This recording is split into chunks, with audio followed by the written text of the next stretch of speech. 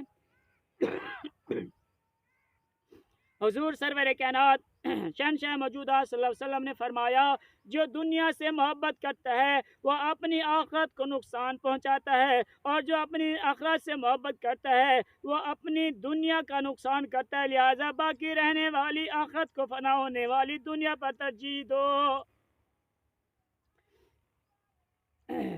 اللہ پاک ہمیں دنیا کی بجائے آخرت کا طلبگار بننے کی، آخرت کی فکر کرنے اور اس کے لیے تیاری میں مصروف ہو جانے کی توفیق نصیب فرمائے۔ آمین بجاہ نبی الامین صلی اللہ تعالی علیہ وآلہ وسلم۔ محترم اسلام بھائیو، چوتھی رکاوٹ دنیا ہے۔ یہ بہت خطرناک رکاوٹ ہے۔ آج کل جیسے رمضان کا بابرکت مہینہ رمضان کا مہینہ برکتیں لٹا رہا ہے، رمضان مبارک نیکیوں کا موسم ہے، موسم بہار ہے، مگر افسوس ہمارے یہاں سے تجارت کا موسم میں بہار بنا دیا۔ ہم نے اپنی دکان پر چیزوں کو مہنگا کر دیا۔ ہم کمائی کے چکر میں ہمارے پاس پیسہ آنا چاہیے، ہم نے تجارت کا موسم بہار بنا دیا ہے۔ صحابہ کرام پر قربان جائیے رضی اللہ عنہ کا انداز یہ تھا، شعبان المعظم سے ہی خود کو ماہ رمضان کی عبادت کے لیے فارغ کرنا شروع کر دیتے، مگر ہمارے ہاں لوگ ماہ رمضان میں خود کو زیادہ مصروف کر لیتے ہیں۔ عام دنوں میں پھر بھی نمازیں وقت پر پڑھ لیتے ہیں، رمضان مبارک میں تو کاروبار میں اتنی مصروفیت بڑھتی ہے کہ عبادت کی طرف توجہ ہی نہیں ہو پاتی۔ اللہ پاک ہمارے حال پر رحم فرمائے۔